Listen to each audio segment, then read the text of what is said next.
Hello, hello. Welcome to the Pilates Hour this week.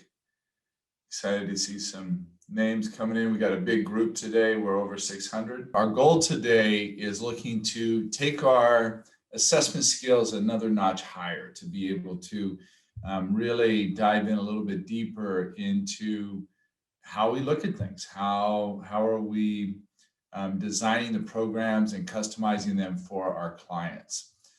So let's see, I'm going to jump right in.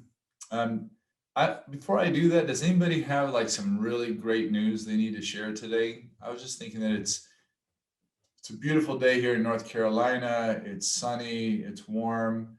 It just feels so good. I'm curious if any of you are having a great day or something that you're really grateful for that you want to share with the group. Just do that in the chat.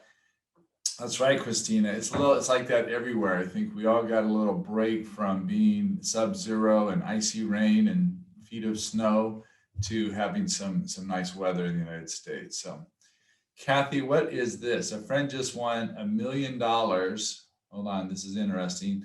On the lotto. His mother's been sick, and so he is looking after her. So excited for him. That's some great news, right? To have that. Amazing. So let's see what else is going on here in the world. Good weather, stopped raining in Dublin. That's quite an accomplishment, right? This time of year, not to be raining in Dublin. Greenville, yeah, you're my neighbor, so we're enjoying some beautiful weather today, aren't we? Kathy, a friend, let's see, who else do I have in there? It was 17 degrees, weather, Davis is cold. Cool, all right. You can keep those good news announcements coming so everybody can know that there are people who are appreciating and thankful for things in a world that's so filled with chaos that we can keep bringing some form of normalcy through our gratitude and kindness and compassion. I made a quote of a poem that I like called "The Wreckers and Builders," and I put that onto my Instagram. That's Brent Polestar. That if you want some good listening material, it's just a short poem that talks about choosing to be a builder rather than a wrecker. So this is a time of building and mending and healing, and there's no better healing and mending than we find for ourselves inside the Pilates community. The Pilates, we need a lot of it, and we can start reaching out and helping people and making Pilates available to everybody. All right, let's jump into our discussion today. And we're looking at enhancing our assessment skills. I'm going to take 10 of the assessments out of the Polestar Assessment Tool. So hopefully you all received it. I'm going to pull it up in just a second and review some of these with you. But we're going to be looking at these 10 tests. I'm going to plop in just some results so you get an idea of what we're doing today. I'm going to plop results in of the measurements of these 10 tests of an individual. And then I'm going to go through the Mentimeter, and we're going to identify what are the specifics that we need to be looking at in our design and how we get that information from there. So I thought before we go too far with that, we're going to look at a few of these. And what I want you to do is I want you to be thinking of what kind of information can we get from watching somebody do these types of tests, right? And feel free to use the chat to be able to sort of voice your opinion. Again, if you have a question, make sure the question goes into the Q&A. But looking at the goalpost here, we're asking them two things. We're asking them to stand up against the wall with their head against the wall. So the first thing that we're looking at is an axial alignment. Very quickly, can they get their head over their thorax, over their pelvis with a natural lumbar and cervical curve in that position before we even start the test? So that's the first thing that we look at, good axial alignment. What are some other things that you would see coming from being able to bring the arms into a 90-90, as well as bringing the arms into a V overhead? What are your thoughts? What are some other things that you might be able to see from that type of test? I see a shoulder flexion and rotation. So good. We're going to see some shoulder mobility. Good. Yeah. What else? What else connects with shoulder mobility? I see some rib flaring. So you might see, and here's a good one, Sinead. What would cause the ribs to flare when the arms come up into the 90-90? I see some good things here as far as forward head posture, lower back maybe coming away from the wall. And if that happened, yes, Casio wins the prize on this one. It's thoracic mobility.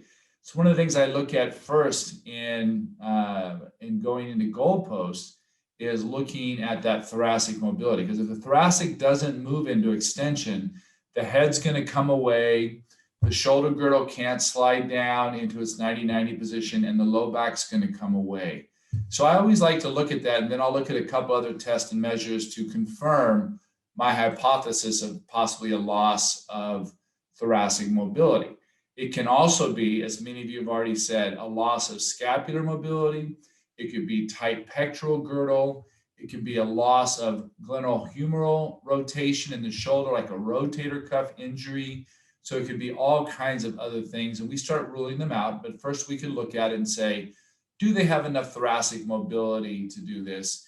And if they have enough thoracic mobility, now is that limitation of the goalpost more of a shoulder girdle problem or more of a central skeletal problem? So those are some questions we would ask with this.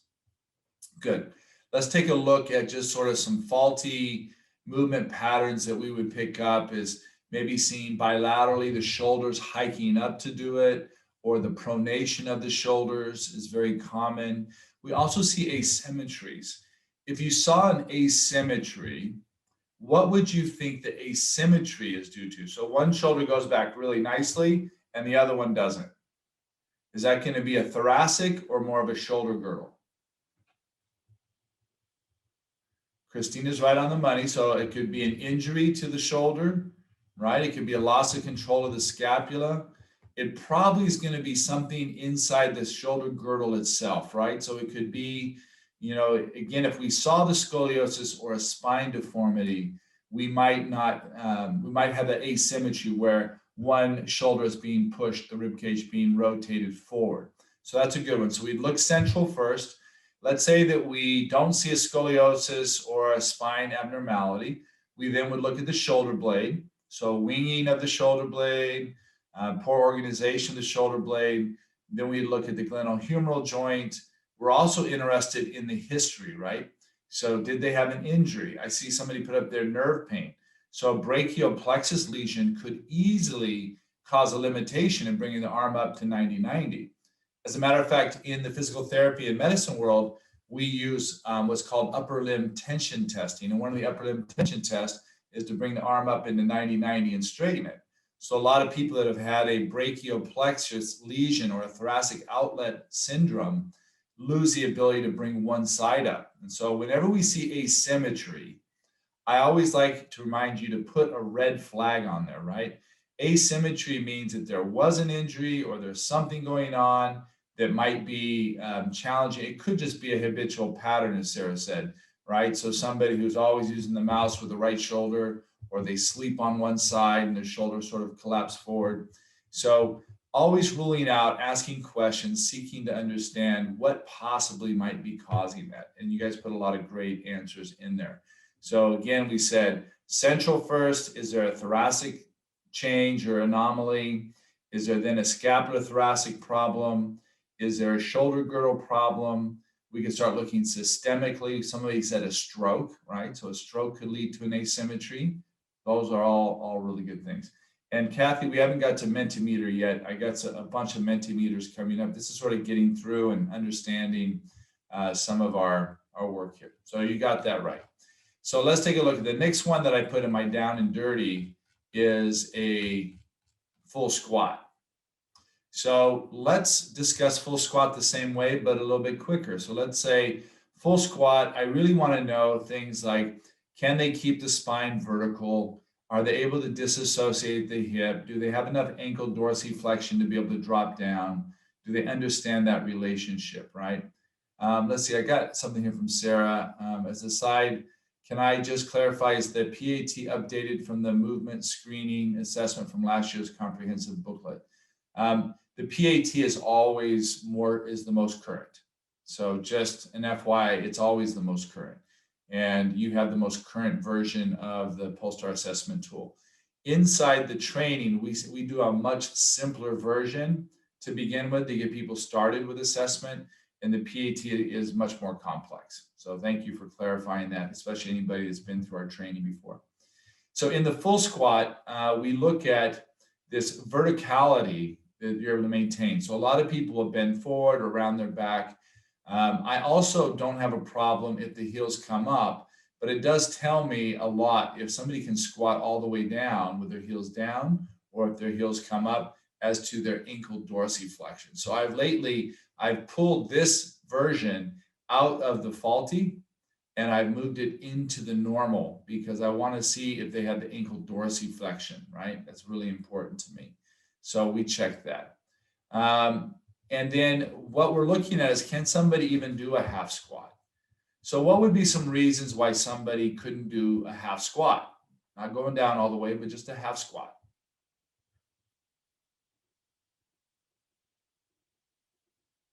And Marina, you're asking a good question.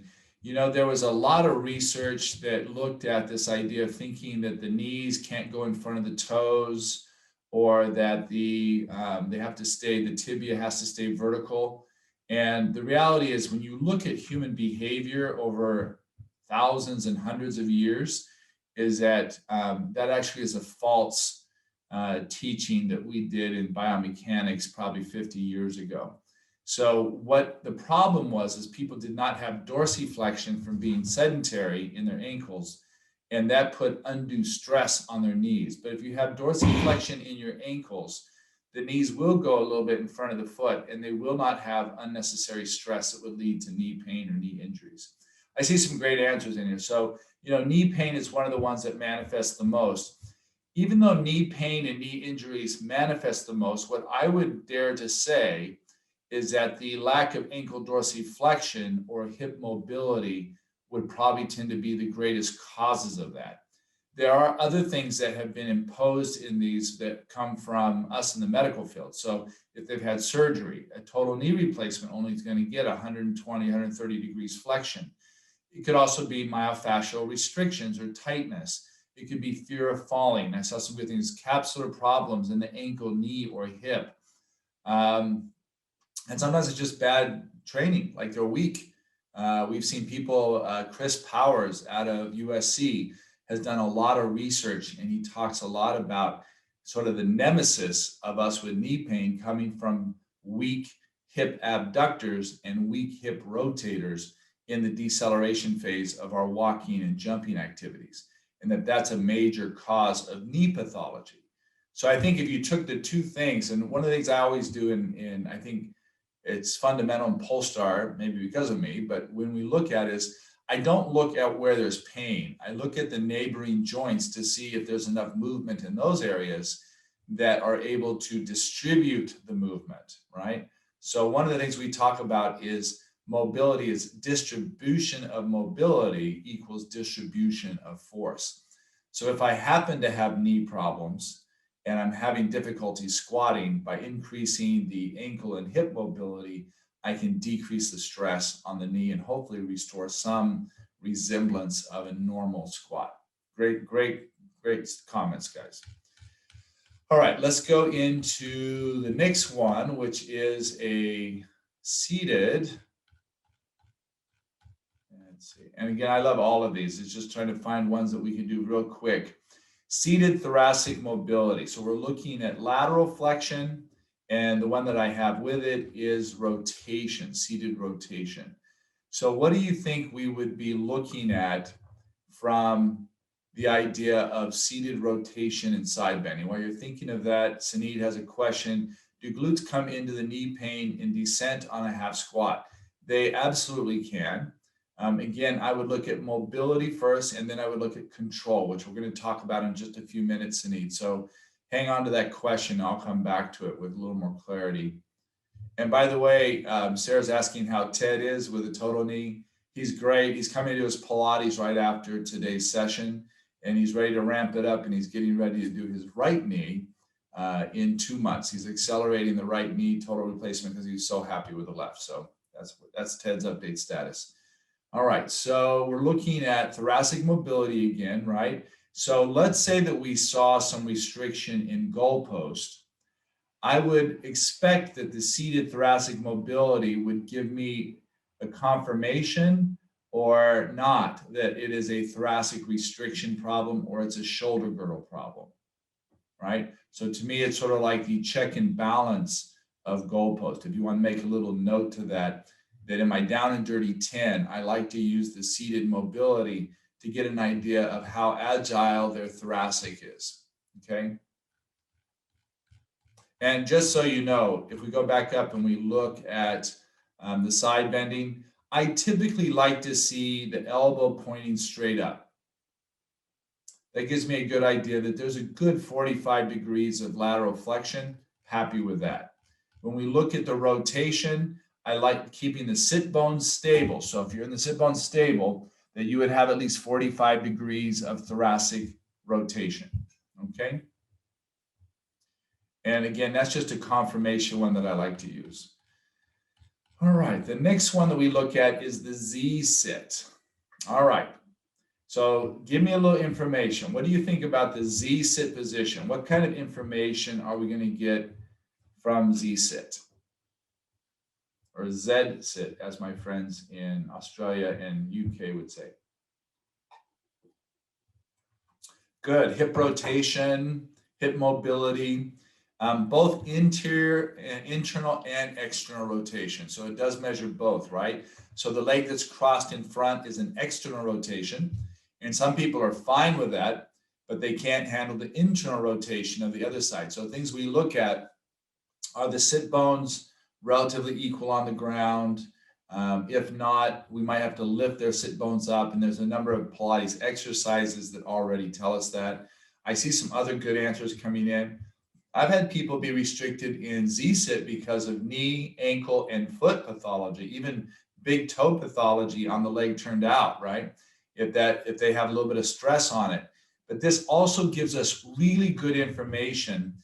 Think about somebody who doesn't have internal rotation, and what they end up doing is walking with their feet slightly turned out, which means that absorption could be a valgus toe or a bunion toe that ends up getting beat up because they can't toe off correctly. They don't have enough internal rotation to have a direct toe off. So a lot of times we'll see where they have mobility or not, and we're at the same time thinking that isn't necessarily where the injury is. They might have a knee injury that comes from poor hip mobility, or they might have a toe injury that comes from poor hip mobility, and vice versa. So I'm always trying to look at the whole person, taking into consideration all the things that we're seeing. There's some great answers here. So hip disassociation, it could be a strategy problem, right? It could be that they just haven't learned how to relax in there. Sometimes we can even give the cue of allowing the sit bones to widen like a fan, sort of what Eric Franklin would use in his imagery.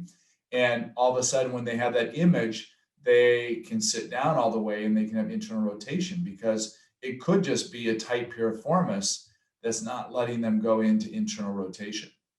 So a lot of times it could just be tightness of the myofascial tissues that are a problem, and not necessarily capsular or a bone spur or a labral tear that a lot of times we jump to the conclusion of. Good. I see ankle mobility, knee pathology, pelvis and lower back. Also, that's a good point that you bring up, Irena, is that if you don't have lateral flexion in your lumbar spine, sometimes when I have stenosis, it flares up and I don't have lateral flexion, and I can't do a Z-sit on that side when it's flared up. So something to keep in mind, that it could be anywhere in the kinetic chain.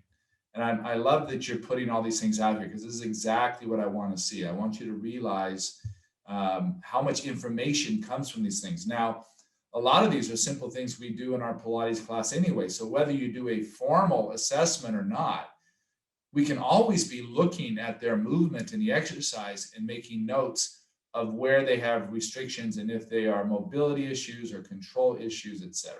Okay, great job. Sunit asks, when one sit bone is up off the mat in Z-sit, do you prop up the other sit bone? So that is the modification. And the answer that's yes. Or I bring both of them up to a point that their internal rotation is satiated and they can sit in that good position. So That would be the modification that I would make for them. Let's keep moving on because we got a lot to cover today. Great responses. I do love the bridge, but since we almost always do the bridge in an exercise, I find that we're always looking at it and it's assessing that segmental movement of the spine. I love the roll up. So in the roll up, we're looking at a couple things, right? I'm not so interested in perfect form in the roll up. I'm much more interested in their strategy. So is the strategy a hip flexor strategy that lifts the legs up off the ground, or are they able to articulate their spine and roll up? Are they holding their breath? Are they doing a Valsalva to be able to get up? These are all the kind of things that I look for. What are some very specific things that we can gather from this test that would give us information about coordination or about mobility or lack of mobility, and also about load, right? So this is really important about load. So let's take a quick peek at this. Think of this modified roll up. What's going on in here? What are we looking for? What has to be mobile? What has to be strong? What is the coordination of this that we might see? Give me some information. While you're doing that, I see Genevieve has, how much do you cue during assessment? The key with assessment is that you're consistent with what you do. So if you like to cue during assessment, I'm going to talk about that in just a minute, because cueing gives you information as to whether or not they can correct it with verbal and tactile. Cueing would tell you that it is an awareness issue and not a mobility or structural or power issue. So if somebody can correct from your cueing, then you know that it's just an awareness and you can keep teaching them and they'll improve in that. Sienna said, would you do this test for someone who had a hip replacement? I'm not worried about a hip replacement, but the bigger question is, would you do it with somebody with osteoporosis? And I hope you would say no. So bone density issues are your primary. If the hip replacement was acute, right, meaning that it just happened in the last couple months, I would be very cautious to do that. But again, it's not really a hip exercise. It's more of a spine articulation. I see lots of spine mobility, thoracic mobility, good. And then strength in the abdominals and the core. Now, is it more about core strength or more about mobility? That's always the question. I don't know that I have the perfect answer of it. I just know that people who have more mobility need to use less strength to do the roll up.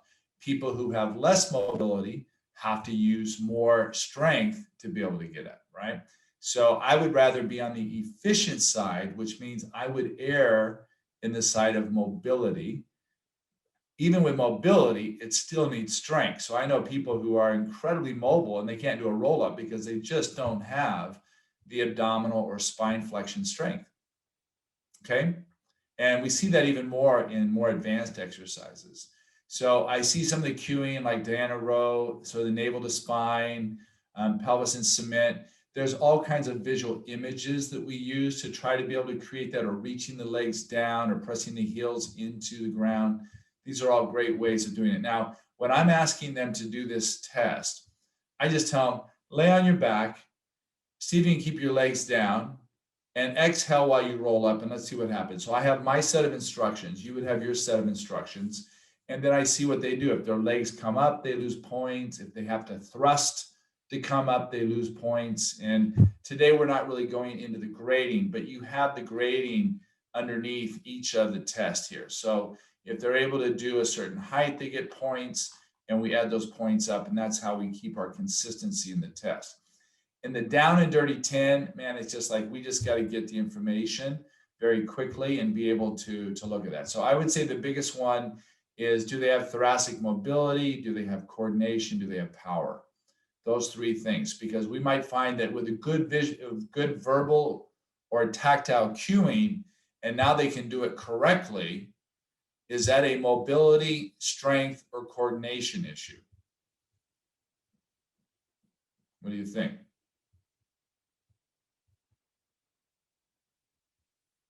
I'm looking for your answers. Did you understand my question? Maybe I'll repeat it. If they were not able to do it in the beginning of the test and you gave them a couple visual cues and then they can do it, is their inability to do it a matter of core strength, a matter of mobility, or a matter of coordination / awareness? And the right answer to that is going to be awareness and coordination. Good, good, you're good. Okay, I made that point clear, right? Because they had the strength and they had the mobility, they just didn't have the awareness of how to use it. So really important that we differentiate that, and we'll talk about that in a second. Let's keep moving on. We got a couple more tests. The 100. Yeah, the 100 is a test. What's the primary test of the 100? What are we looking at with the 100? What do we want to know? Let's say they have the mobility. They don't have osteoporosis. What are we looking at now with this?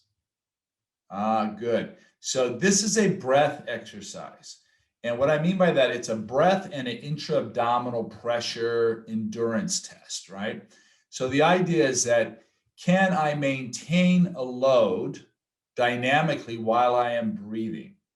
So if I was thinking of a functional activity, like let's say I was carrying a box, it's moving day, and I'm carrying a 30, 40 pound box, and I have to carry it across the street and into the house. That means that it's far enough that I can't hold my breath while I'm carrying this load of 30 or 40 pounds. So the fact that I have to be able to breathe is a coordination tied into load. So the 100 is saying your legs, if they're bent, are less load against gravity than if they're straight. And if they're straight at 45 degrees is less load than if your legs are down horizontal to the ground. Now, how long can you sustain the load of gravity without losing your alignment in your torso while you are breathing, right? So that is a very high level coordination exercise that is incredibly functional, and that's why I love it. So one of the things I always look at, do you have the mobility to get in the position? We've already tested mobility, right? We've looked at thoracic mobility in goalposts. We've looked at it in seated. We've looked at it in a number of other ways. We've looked at it in the roll-up. So if they couldn't do that and they didn't have it, or they had osteoporosis or a contraindication, we're not going to do the 100, right? We would modify it. We would maybe lay them flat as another option and let them bring their legs up and see if they can do it laying flat, or put a wedge underneath their back if we had to modify it at that stage of the game. But what we're really looking at is, are they able to sustain that intra-abdominal pressure, resisting that load of their legs over a period of time of 100 beats while they are dynamically breathing? And yes, where does the breath go? If it's a belly breath, it's probably not going to be as efficient as if it was lateral or even posterior breath. And the more efficient we are, the more strength and endurance we have, the easier it is. So the goal is to get it so it's nice and easy for us. And this ties into things like spine stability, right? Especially with workers. I always say anybody that has to carry weight, man, if they can't do the 100, they shouldn't be lifting weight, right? I mean, you think about it. If they can't sustain intra-abdominal pressure while they're breathing, and they're expecting to go out and work 8 hours lifting heavy boxes, that's a problem, yeah? And it is that internal shower that we talk about, that power inside. Great stuff. Okay, so the 100 assessment, Christina, real quickly, what I do, and just like this picture shows, feet down, can they roll up into the base of the shoulder blade? So that's where they get their first point. Then if they can do that successfully and breathe a breath or two, I have them bring a leg up, then both legs up, then both legs straight, and then both legs down, right? Faulty, if I see their belly coming up, or I see them straining in their neck or looking up, or they can't maintain their legs, they start losing. We've gone too far, right? So they should be able to sustain in a nice position, not real tight around the neck. They're actually moving from their thoracic spine. And again, remember the modification. If they can't get their head into position, I often will use a wedge, or I'll let them stay flat and work within a modified range of motion, like I do with my bone density patients that need to take those precautions. And again, you know, there's a balance, and Terry's question about the difference between mobility and strength. Somebody who has less mobility will need to be stronger in these type of activities. Somebody who has more mobility will need to use less energy to sustain the same position. So it's always in our best interest to be moving people a little bit more towards mobility. That's why somebody that's very mobile can do a lot of these exercises very easy, because that the hip flexors work so efficiently when you get the thoracic spine up into the base of the shoulder blade. Okay, something to think about. All right, let's keep going. We're almost there. Another one that I love in the coronal plane is side lift. Now, side lift is a powerful, powerful tool for us. Just right off the bat, throw out some ideas of what you think side lift does for us. What are some cool things with side lift that we could be looking for now that we're in the coronal plane? And I see Sandra mentioned a question for osteo folks while you guys are doing this, that you can do it in standing. You can do it in standing. You could also do it in sitting, having hold the legs up. You can do a lot of different variations. You just can't do a loaded flexion, right? No loaded flexion. And as I mentioned, Anthea, the best way to avoid that neck strain is to do a little wedge underneath the shoulders and the head until they start learning how to organize that better. But yes, so we're looking at some good things here, right? So we're looking at shoulder girdle alignment probably first and foremost, because if they can't get their shoulder out to the side, right? If they couldn't go up into goalpost, what makes you think they could bear weight on that arm horizontally in the coronal plane? They probably can't, right? And if they can't do that, then the torso is going to rotate around that arm to be able to hold it, and you're going to lose that axial length or that connectivity between the pelvis and the thorax.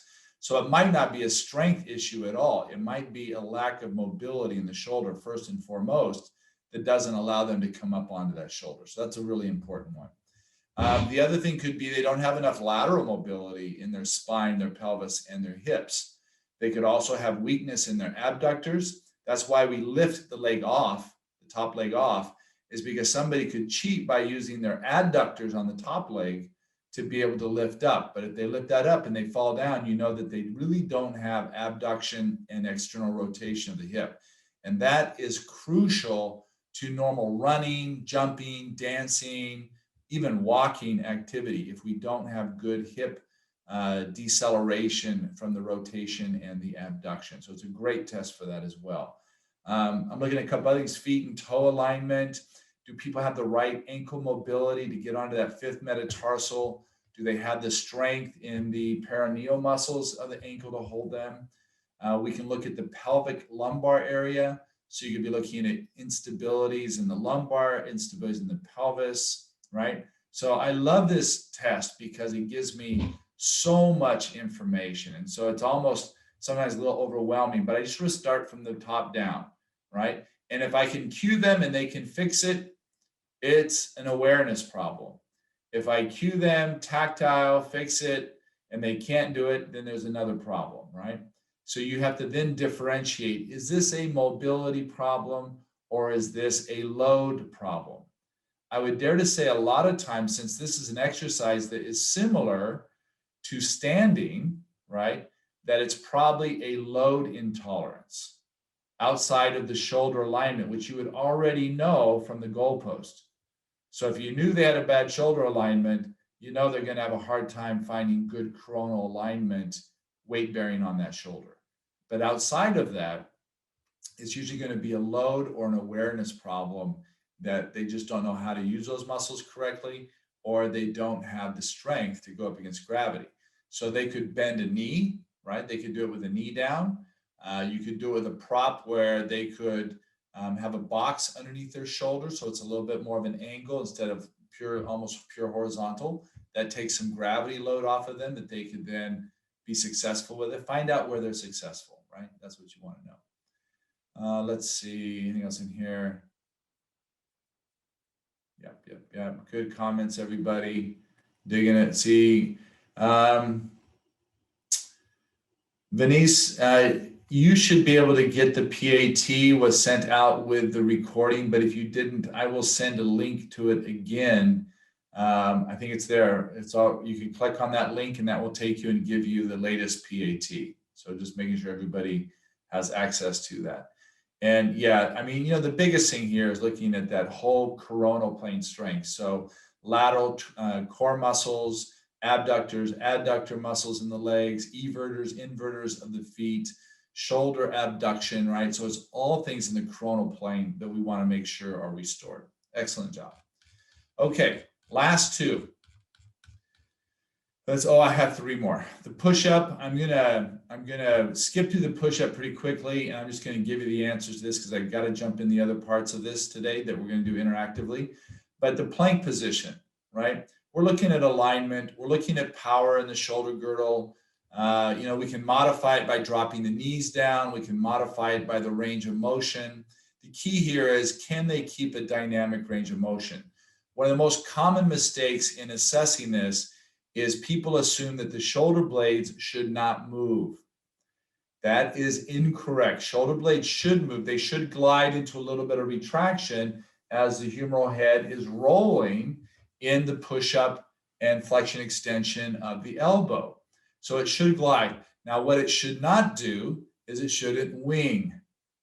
All right. So a lot of people confuse that winging with just having the shoulder blade glide.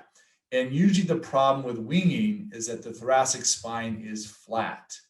So you need to start teaching, how can, for example, cueing a push-up from the sternum going up will often create the proper alignment for the scapula to basically glide with the rib cage, not separate from the rib cage. Okay. And we can look at that a little bit more if we have time.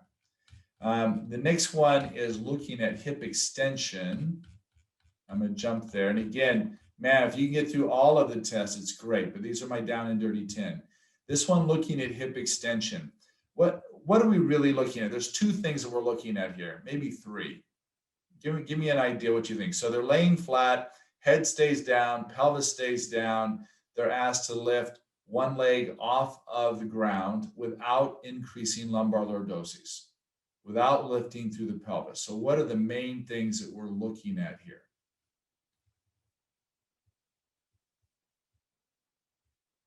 So Sandra says hamstring instead of glute. It's going to be both. Don't be afraid of glute activation. That should be what we're looking at, is glute activation. What we don't want to see is lumbar activation or quadratus activation. And do the hip flexors have the mobility, the front of the capsule, right? So we have a mobility issue of hip extension, and we have a power issue of the glutes and the hammies being able to lift against gravity.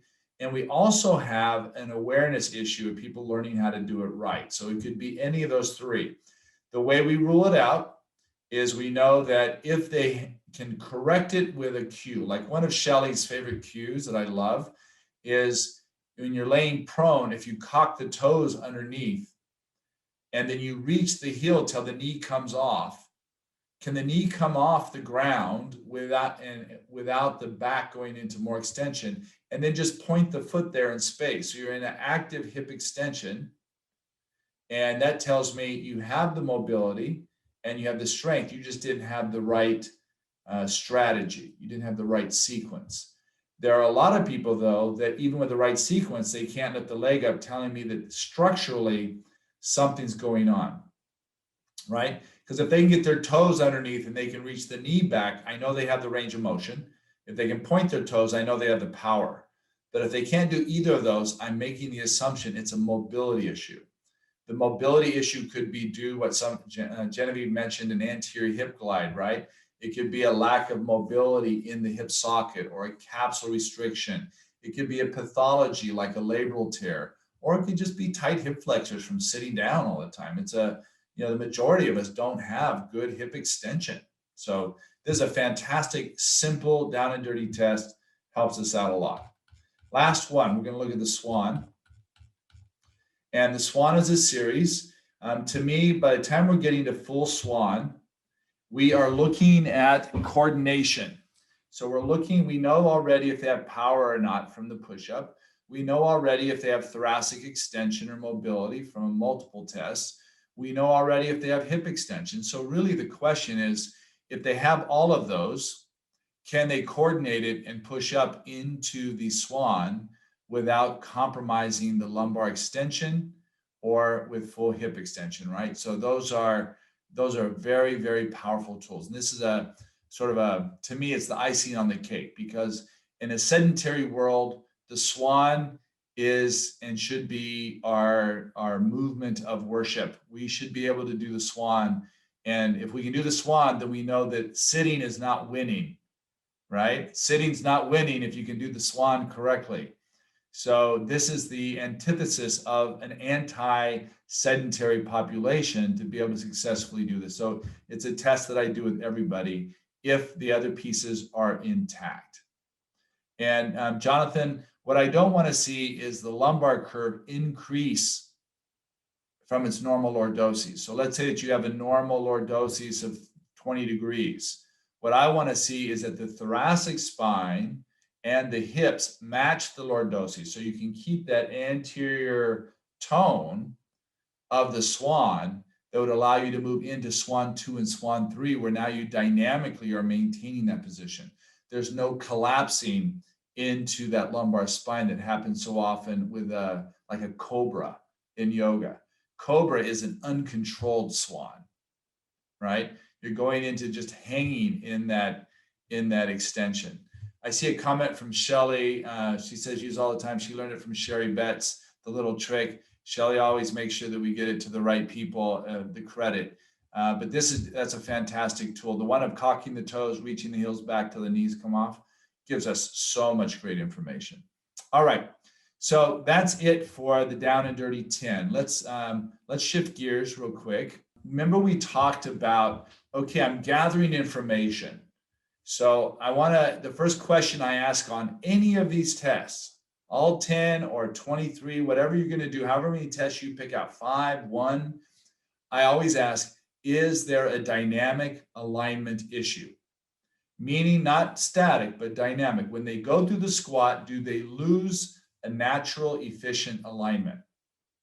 And if they do, the first line of defense for me is to ask, do they correct with proper cueing? So if I give a verbal or a tactile cueing, I want to know if it improves. If it improves, and I follow this analog here, or this algorithm through tactile or verbal cueing, then I know that the loss of dynamic alignment was related to coordination.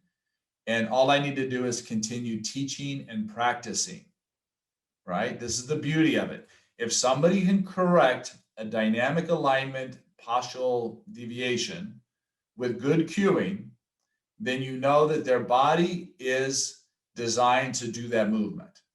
That's really important, right? If I see that that doesn't work, it can either be that my cueing sucks, which is a possibility, right? My cueing could be causing them to get in their own way. But let's make the assumption that we have good cueing, right? Effective cueing. And we come over and we realize that if we change the range of motion or we modify it and they're able to improve their alignment, like putting something underneath their heels for a squat or changing the range of motion in the 100, we could come to the idea that it's a mobility issue and that we need to focus on mobility, okay?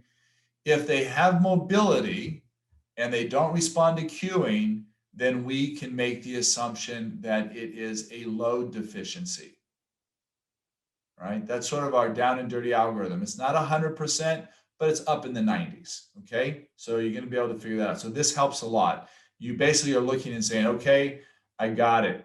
I'm asking them to do a test. And again, you can make the test anything you want. You can make it a golf swing. You can make it a tennis swing. You could watch them running, right? You know movement. So you watch them move and you think, is there any part of this that they lose dynamic alignment, the way that we've been taught in Pilates? And if it has, and then you cue them and it corrects, then you know that it's an awareness issue and it's just practicing correctly with proper awareness, right? It's that, it's the procedural learning where you just practice. That's what Joseph said. You keep practicing until it becomes natural. But if it doesn't change with the cueing, then we have to look at, is it a mobility issue or is it a load and control issue? Okay, that was a review from a number of months back, but I hope that helps as we go through this process. So the summary on it, is this a strategic limitation? That would be coordination and awareness. Is it a mobility or control issue? That would be something we have to either mobilize or strengthen in our training. All right. So here is the case, okay, that I'm providing for you. And I got Maisie Cheng asking, under current situation, what is your view about doing assessment virtually? Will you select certain movements in assessment tool for the virtual assessment? These are the ones, Maisie, that I do in the virtual, just FYI. I do these down and dirty 10, and if I need more, I might pull more. But all of these tests you can do virtually very easily. You just make sure they have the camera set up correctly, and you might have them change positions to see from all angles, but you can collect a lot of information. You have to sharpen your saw with your verbal cueing and your imagery cueing because you cannot provide tactile cueing through the virtual. So let's take a look. Here's a case, and all I want you to do is really looking at the findings, okay? So out of these down and dirty 10, were they able to do it? Yes or no, okay? And then the next column is cueing. With cueing, did it improve and were they able to do it correctly with cueing? Yes or no? And then if I modified it, were they able to do it successfully? Yes or no, and what modification? And our goal over the next 10 minutes is going to be to identify, is this limitation in their alignment, their dynamic alignment, related to coordination, mobility, or load? That's what's going to help us make this decision. So going through, there was only one that had a successful one, and that was spine, side bending, and rotation. So they had full thoracic mobility for those two. In goalpost, when they were provided cueing, they were able to successfully organize their head and thoracic in the alignment.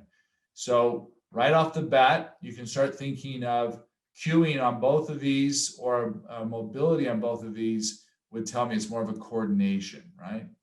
Full squat, they needed to modify, so they lifted the heels up 3 inches, and this individual was able to do a full squat with good alignment after the modification. What was being modified? That's what I want you to be thinking of. You can make little notes right now as you go through, because once I turn Mentimeter on, you'll be answering based off of these findings, right? So you're taking notes.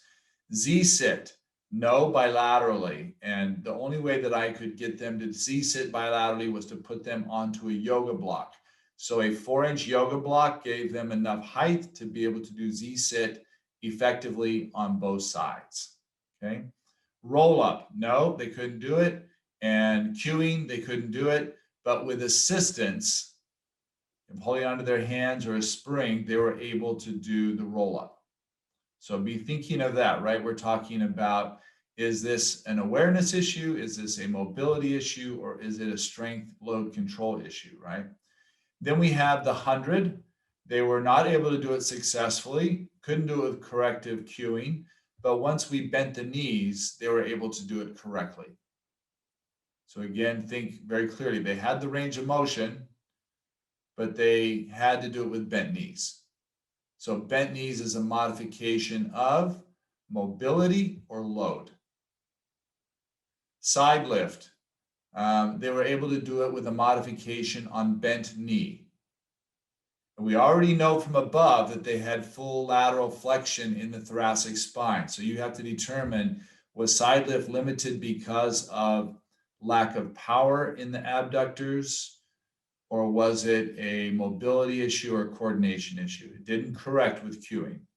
Push up, they could do it on their knees. You're starting to see a pattern.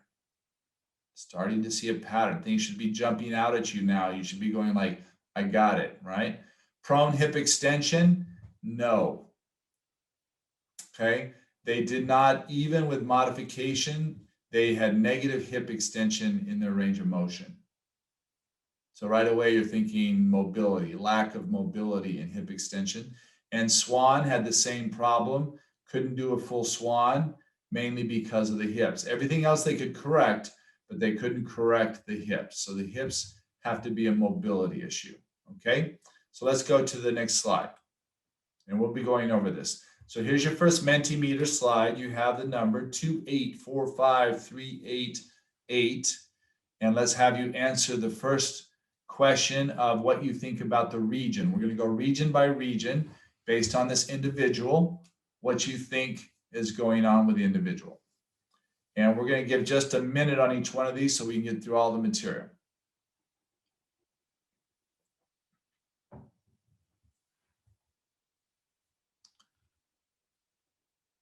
All right.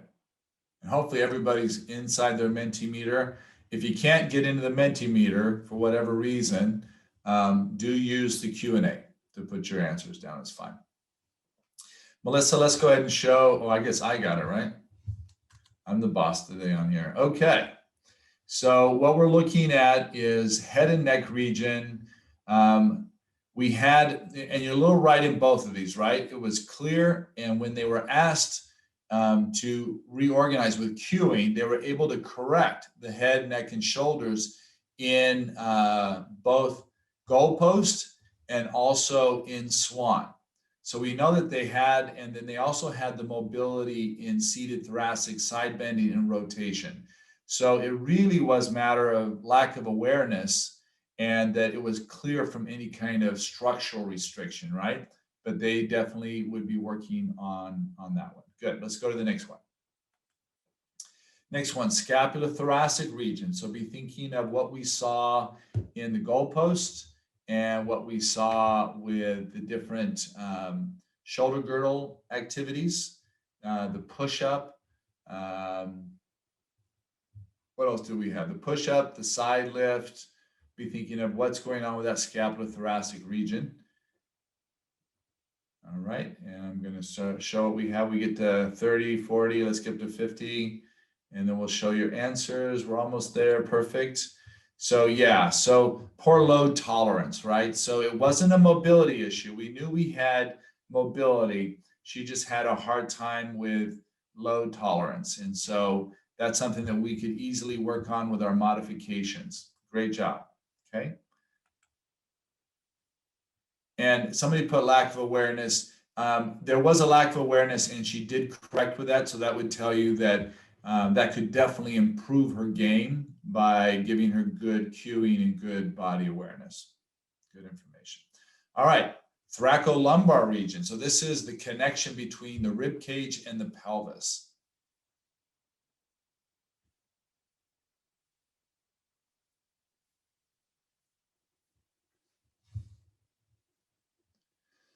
Let's get 50 in there before I show it. We're almost there. 50, there we are. Let's see what people say.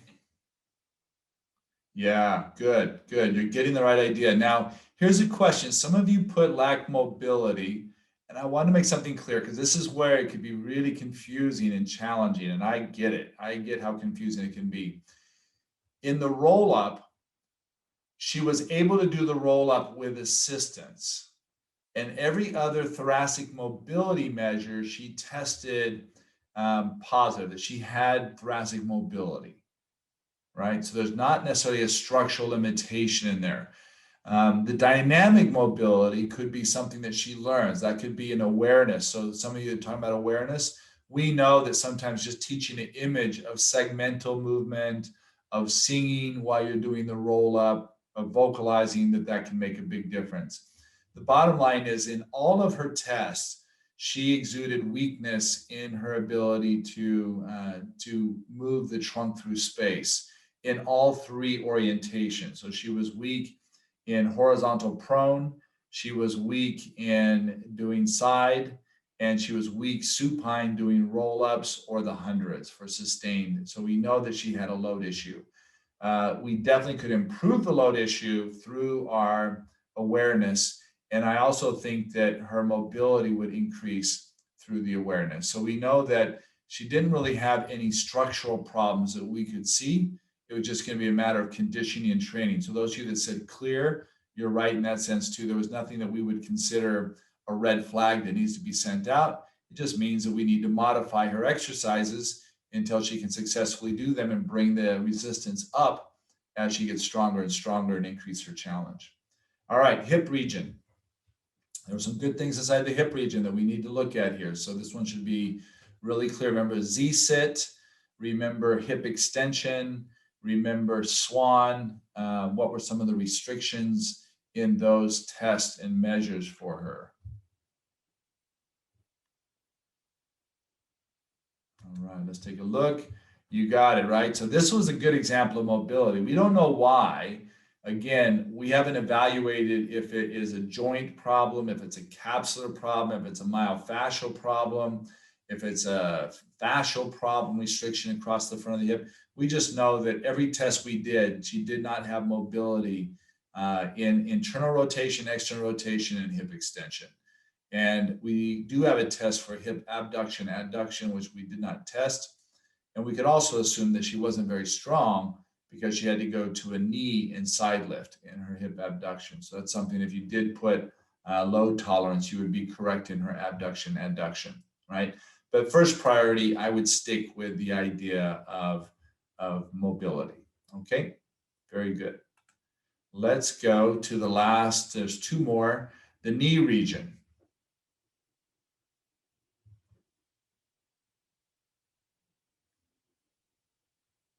So this is looking at the relationship between the femur and the tibia, as well as the tib fib, and what's going on with her activities, her squats, what's going on with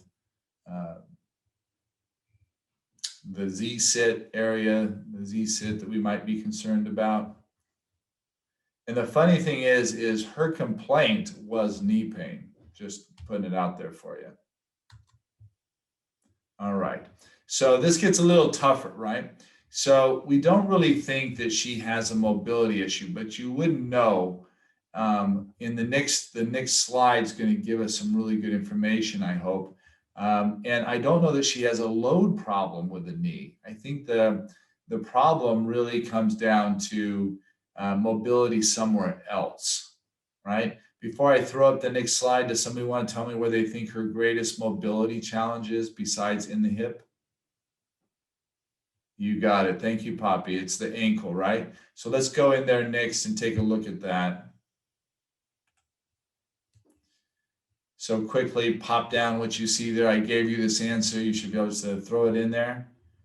If you guys are all right, we're going to go just a couple minutes over because we got such exciting stuff happening here.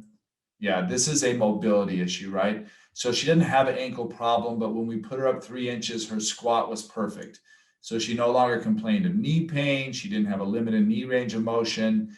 She doesn't have a problem with hip flexion, right? Her problem we have to address in hip is going to be extension, and it's going to be internal, external rotation. And let me just give you a quick summary on something. If you ever get stuck on assessment, go ankles, hip, and thorax. Doesn't matter if the pain's in the neck, the shoulder, the lumbar, the knees, go ankle, hip mobility, and thoracic mobility. And 60% of the time, you'll be right, okay? Just a little cheating note that helps us out a lot. So here is the summary, right? As we looked at this, we saw goalpost was poor coordination. Full squat was lack of ankle mobility. Spine, thoracic mobility was clear. Z-sit, lack of hip mobility, both internal and external. Roll up was poor load tolerance. 100 was poor load tolerance. Side lift was poor load tolerance. Push up was poor load tolerance. And then prone hip extension was lack of hip mobility and hip extension. And swan was merely a lack of hip extension as well. So this is sort of the summary that I would draw in my little chart of my client to see what I see.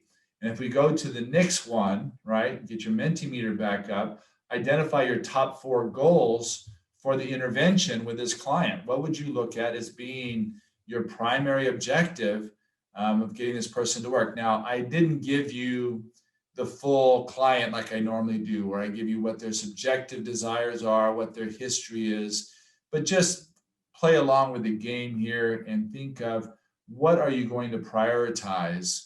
And you can pick, your 4, you can click on them in the order that you want to prioritize them. And let's see what your priorities come up as. See how close we are to being on the same page. And at this stage of the game, there's no wrong. I think it's very interesting. A lot of times people think that there might be something wrong. What happens if we chose incorrectly and it didn't work? Well, we pick the next one and we focus on the next one. How do you think we learned that the ankle, the hip, and the thorax were some of the main areas to focus on, right? And that strength often comes as a result of load. So if they can't do something with a lot of load, then you start training them with less load, just like you're going to the gym. And the Pilates is so perfect for that, isn't it? All right, so we see hip mobility and ankle mobility sort of fighting neck and neck, and then load tolerance, and then improved posture. So remember I said you can't go wrong. What I would do personally is I probably would put them on a good home ankle restoration program and give them some good hip mobility exercises, and then start focusing on the modified load. And of course, I'm going to use awareness. So they're all 4 things. It's not a trick question. It's just you might pick going after hips first. So if in 2-3 weeks we don't see a change, then we might go try the other joint or the other strategy in their intervention. And again, you don't have a whole lot of information here. Give me quick and down and dirty 5 exercises from Pilates repertoire that should be part of this client's whole body workout. And even if you put 3 down, that's fine.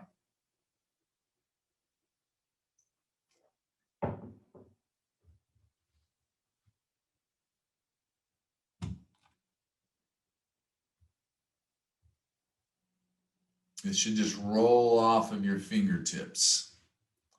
We've been playing this game for a while, but now it should even get easier and easier as you sit there and go like, yeah, I got it. I understand. Yeah. Thank you, Elena.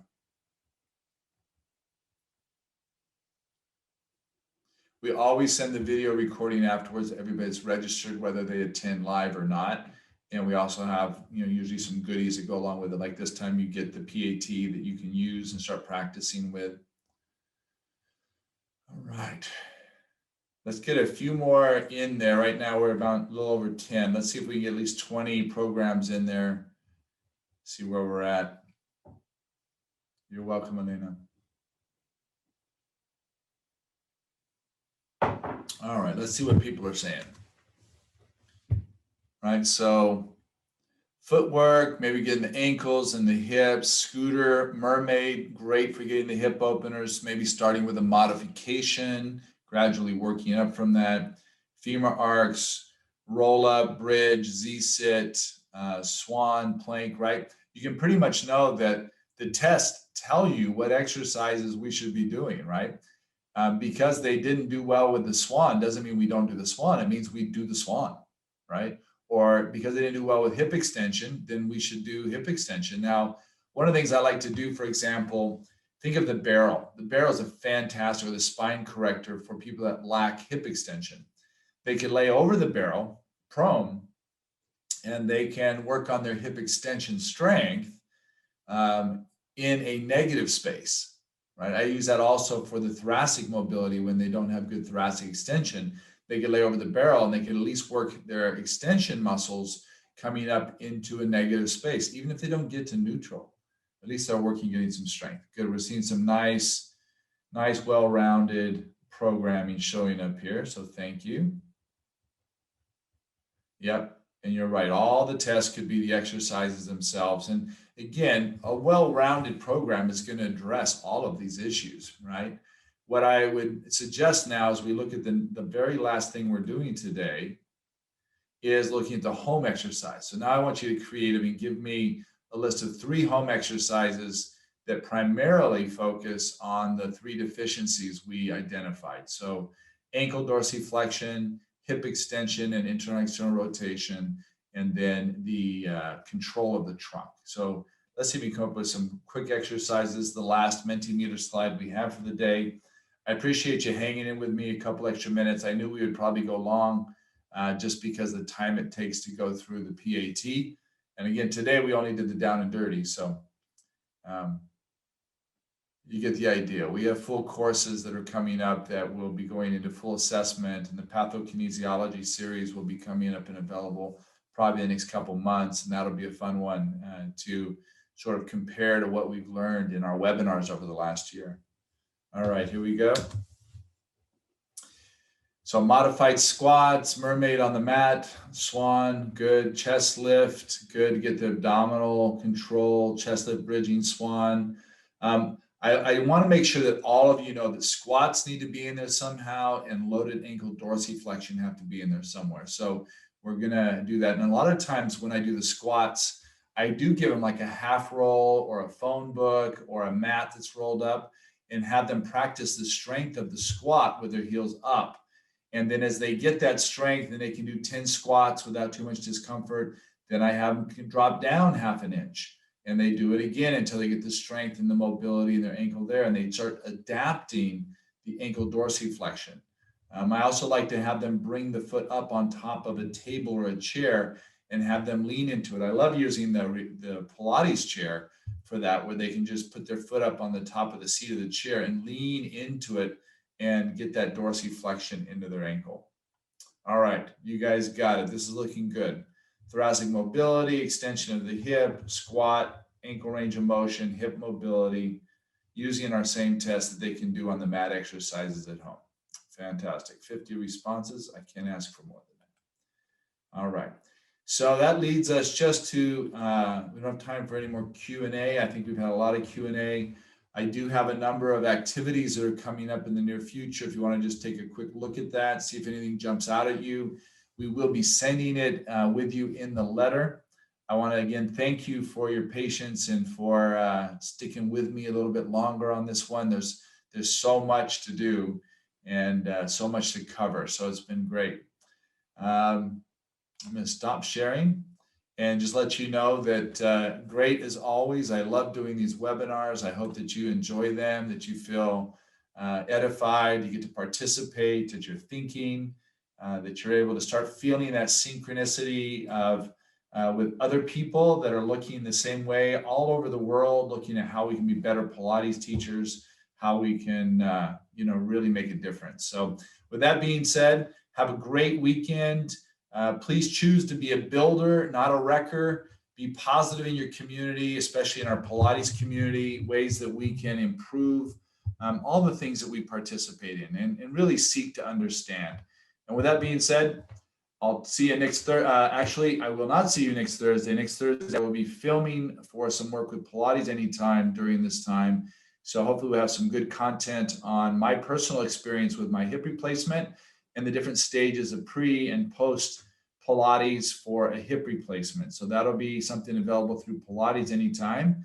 And, we'll let you know when that comes out.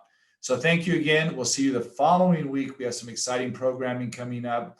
I have Juan Nieto who's going to join me in March, and we're going to do a case with a runner. And then I have Dr. Carol Davis is going to join me in March as well. And we're going to do a case looking at myofascial restrictions, both from the myofascial release therapist viewpoint and from my viewpoint from the movement side, and see how that comes across. It'll be interactive. So we'll look forward to having you with my dear friend, Carol Davis, and my brother from another mother, Juan Nieto, this month. And we'll see you then.